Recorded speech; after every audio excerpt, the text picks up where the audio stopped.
ensemble. Oh, oh, oh. Fier d'être africain, je suis africain donc je suis. Mes ancêtres ont souffert le martyre pour que je puisse relever le défi. Bonjour le monde, bonjour l'Afrique et bienvenue sur votre tout nouveau rendez-vous Yes We African, un rendez-vous dédié à la jeunesse africaine. Le numéro de cette semaine est consacré à l'une des étoiles montantes de la mode africaine. J'ai nommé Ousseynou Owens Ndaye. Owens Ndaye, bonjour. Bonjour Amina. Comment ça va à Dakar? Ça va très bien, merci. Il fait une canicule, mais on fait avec. Très bien. Alors nous, on s'est connus l'année dernière, un peu par hasard. Je suis passée dans votre showroom de la VDN à Dakar. Voilà, c'est ainsi que je vous ai découvert. Sans plus attendre, on va regarder en images quelques-unes de vos créations. D'accord.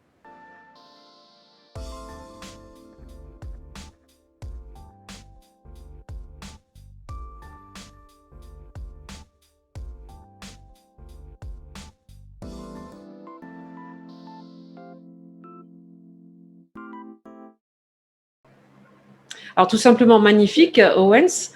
Alors Owens, vous êtes né au milieu des années 80, à l'issue de l'obtention de votre licence en droit privé, vous avez décidé de vous consacrer pleinement à votre passion, le stylisme. En 2010, vous avez créé votre maison de couture Owens. Alors comment êtes-vous arrivé dans l'univers de la mode?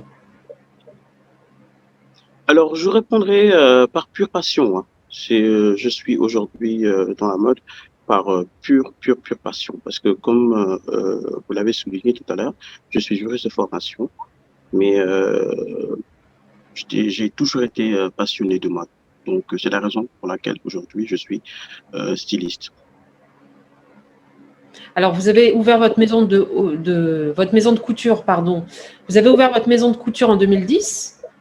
Est-ce que c'était avant ou après l'obtention de votre licence en droit privé? C'était après l'obtention de ma licence, parce que c'était la condition, surtout avec ma mère. Je voulais commencer juste après le bac. Elle tenait coûte que coûte à ce que je fasse des études. Donc, c'était la condition. Donc, après l'obtention de mon diplôme, elle m'a laissé faire. Donc, est-ce qu'il y a eu des prémices à la création de votre maison de couture? Est-ce que vous avez démarré avant de vous lancer en tant que styliste? Non, le stylisme, je l'ai commencé avant la maison de couture, parce qu'au tout début, j'avais pas de boutique. Je travaille en partenariat avec des tailleurs, quelques tailleurs de la place. Donc, j'allais faire confectionner les vêtements chez eux. Et puis après, je revendais. Je revendais soit chez moi, soit sur Facebook. Donc, c'est justement quand ça a commencé à prendre de l'ampleur que j'ai décidé d'ouvrir la boutique. Donc, je l'ai ouverte exactement donc en 2010, enfin 2010. Actuellement, votre maison de couture, elle compte combien de salariés? Alors, au total, ils seront 15. Au total, ils sont 15. Y compris, voilà, tout le monde, c'est-à-dire les tailleurs simples, les brodeurs, les perleuses. Au total, ils sont 15. D'accord. Quelle est la touche particulière de la marque Owens? Alors, je dirais la touche particulière, c'est parce que moi, au-delà de faire des vêtements, au-delà du vêtement en tant que tel, je prône un style.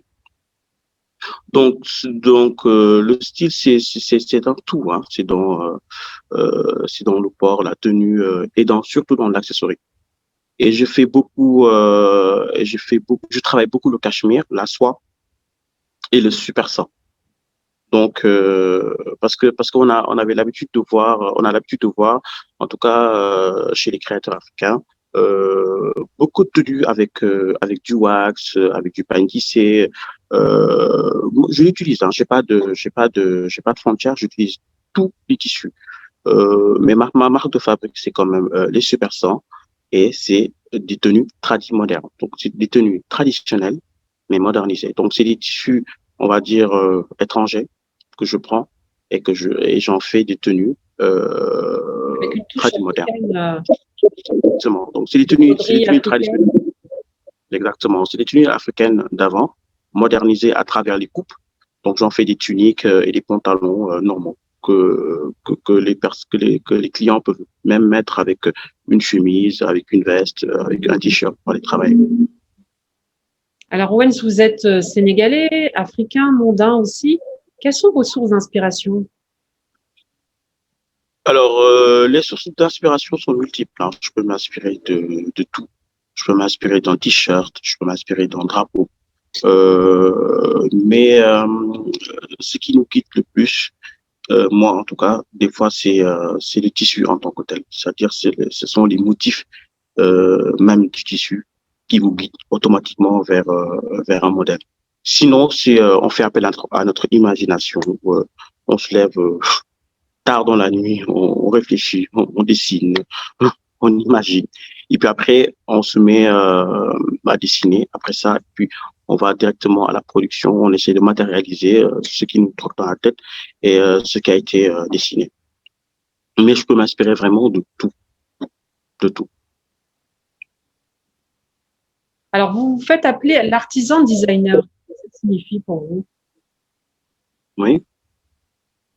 Alors, l'artisan designer, parce que le terme artisanat, parce que au tout début, c'était l'artisanat, parce que c'était des tenues qu'ils étaient faites dans un petit atelier en ville, du fait main. Donc, le terme artisanat. Designer, c'est parce que moi, dans la structure, l'artisan designer, je suis designer. Je suis spécialement dans la partie design. Je m'occupe du design, au-delà du marketing, de la com, mais je suis quand même plus focalisé sur le design. Donc, d'où le terme artisan designer. D'accord. Vous êtes le seul à créer, à faire les croquis, à créer les modèles. Oui, je suis le seul à faire le design de la maison Owens, l'artisan designer. Je suis le seul. Très bien. Mais justement, quelle est la place, quel est le positionnement de la marque Owens dans la sous-région et en Afrique particulièrement? Alors, dans la sous-région et en Afrique, je ne veux pas dire n'importe quoi, mais je peux quand même me positionner sur le marché sénégalais. Je pense qu'aujourd'hui, de ma génération, je fais quand même partie des premiers, je dirais, en termes de chiffres, parce qu'il n'y a pas de sondage qui a été fait. Et comme j'ai dit tout à l'heure, je n'aimerais pas dire n'importe quoi, mais je fais quand même partie, je pense, des meilleurs. En tout cas, de ce qui est de ma génération. J'arrivais à me démarquer, à me faire un petit nom, voilà, et à satisfaire en fait la demande des Sénégalais. Et quels sont vos principaux clients? Ce sont plutôt des femmes, des hommes, des enfants également? Des Européens, Alors, des Africains? d'accord. Alors, moi, je fais dans la confection de tenues sur mesure, hommes, femmes, enfants, modernes, traditionnels. Donc, c'est-à-dire tout le monde peut être un client. Mais ma clientèle est constituée principalement d'hommes parce que j'ai commencé avec des tenues hommes. Je fais plus des tenues hommes, mais je fais également pour femmes et pour enfants. Alors, la mode africaine connaît un engouement certain auprès des Afro-Américains, notamment Beyoncé. On l'a vu arborer dans l'un de ses clips le roi lion des tenues de stylistes africains. Qu'est-ce que cela vous inspire? Alors, ça m'inspire, c'est, en tout cas, je vois une très grande évolution de la mode africaine. Nos dirigeants d'abord ont compris et ont adhéré. Et puis après, on voit également sur le plan mondial que les Occidentaux ont également adhéré parce qu'il y a quand même beaucoup d'évolutions qu'on peut noter sur la mode africaine. Donc, on ne peut qu'en être fier. Donc, et travailler davantage pour plus l'exporter parce que c'est important. L'exportation, c'est important pour l'évolution d'une mode. Donc, parce que il s'agit pas de faire des tenues que pour les Sénégalais. Il s'agit il faut s'ouvrir, il faut exporter. Donc, et c'est ce qu'on a constaté dernièrement. Donc, on a vu que ça se porte maintenant partout à travers le monde, les tenues africaines, aussi bien en Europe, en Amérique, en Asie. Ça se porte partout. On exporte partout maintenant, partout, partout. Donc, les gens, les Occidentaux ont tout simplement compris que l'avenir, c'est la mode africaine. L'avenir, c'est l'Afrique. Donc, Vous exportez un peu partout dans le monde? oui, j'exporte beaucoup dans la sous-région, notamment au Tchad, au Bénin, au Mali, en Guinée, à Abidjan, mais également en Europe, en France, partout en Europe et même aux États-Unis. Très bien. On arrive aujourd'hui à exporter, à vendre partout. On a des clients aussi bien des Blancs, des Noirs, des Américains, même des Asiatiques, hein. Et est-ce que votre Après, président porte du Owens? pardon? Et est-ce que votre président porte du Owens? Pas pour le moment. Pas pour le moment, mais j'ai quand même habillé beaucoup de personnalités dans ce pays, des candidats à la présidentielle, des ministres. Voilà, j'ai également eu à habiller des premières dames d'Afrique. Donc, j'aimerais taire leur nom par souci de, de discrétion. Mais aujourd'hui, voilà, aujourd'hui, quand même, on arrive à habiller voilà, les dirigeants, nos dirigeants. De toute façon, ce sont les premiers ambassadeurs de nos marques. Donc, voilà, ce cap-là est franchi. Donc, Dieu merci. On va travailler davantage pour que la mode africaine explose. Alors, la mode africaine explose, va exploser du moins. Quels sont, d'après vous, les obstacles auxquels les stylistes africains sont confrontés dans cette volonté de promouvoir la mode africaine à l'échelon international? Alors, le premier obstacle, moi, je pense qu'il n'y a pas vraiment il n'y a pas assez d'industrie du, tec- du textile en Afrique. Il n'y en a pas beaucoup. Même pas au Sénégal? Non, il n'y en a pas beaucoup, honnêtement. Il n'y en a pas beaucoup. Aujourd'hui, on importe tout, presque. Au-delà de certains tissus qui sont, oui, on va dire, les Africains se sont appropriés, mais à la base, c'est même pas africain, c'est hollandais, le wax. Le bazin également, c'est pas africain, il n'y a pas d'industrie, en fait, du textile en Afrique. Donc, je pense que pour que la mode africaine évolue, il faudrait qu'on développe cette industrie-là du textile africain. L'autre point, c'est l'exportation. C'est l'exportation des produits africains, c'est-à-dire développer les canaux, aussi bien les sites internet et pour faciliter justement l'exportation. Et l'autre point également, moi je pense que c'est l'industrialisation. Il n'y a pas assez d'usines parce que c'est. D'après vous, pourquoi il n'y a pas suffisamment d'industrie au-delà de l'aspect financier? Moi, je pense que c'est purement un aspect financier parce que l'expertise est là, le savoir-faire est là. Je pense que ce sont plus nos gouvernements qui devraient nous accompagner et créer, en fait, faire construire des usines en Afrique parce que c'est très très important pour la mode, l'aspect industrialisation. C'est ça qui vend, c'est Quitte ça à qui ouvrir le fait, marché à la Chine, c'est ça qui fait grandir. Pardon? quitte à ouvrir le marché à la Chine, comme en Éthiopie ou au Rwanda. Oui, pourquoi pas?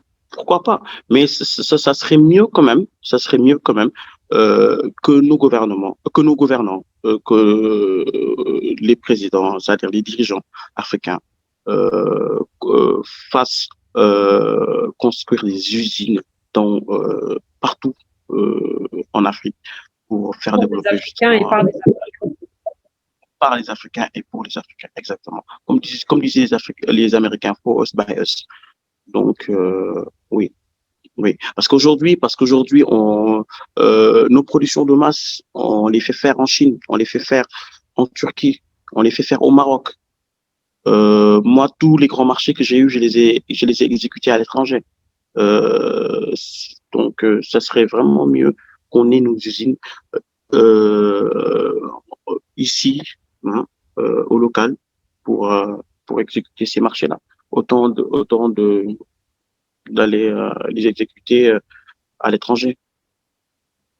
Très bien, bah, ce sera Plutôt le mot de fin, Owens. Je vous remercie. Encourager donc l'industrialisation du secteur en Afrique par les Africains et pour les Africains. Merci beaucoup, Owens, de m'avoir accordé cet entretien exclusif depuis Dakar, où vous résidez. Et il se trouve aux 2 showrooms actuellement. Merci à vous, chers téléspectateurs. Merci de nous aider à faire grossir cette communauté. Merci de vous abonner et de commenter surtout. Et puis, je vous dis à un très prochain numéro avec un tout nouvel invité. Merci à vous. Africains, et fiers de ce que nous sommes.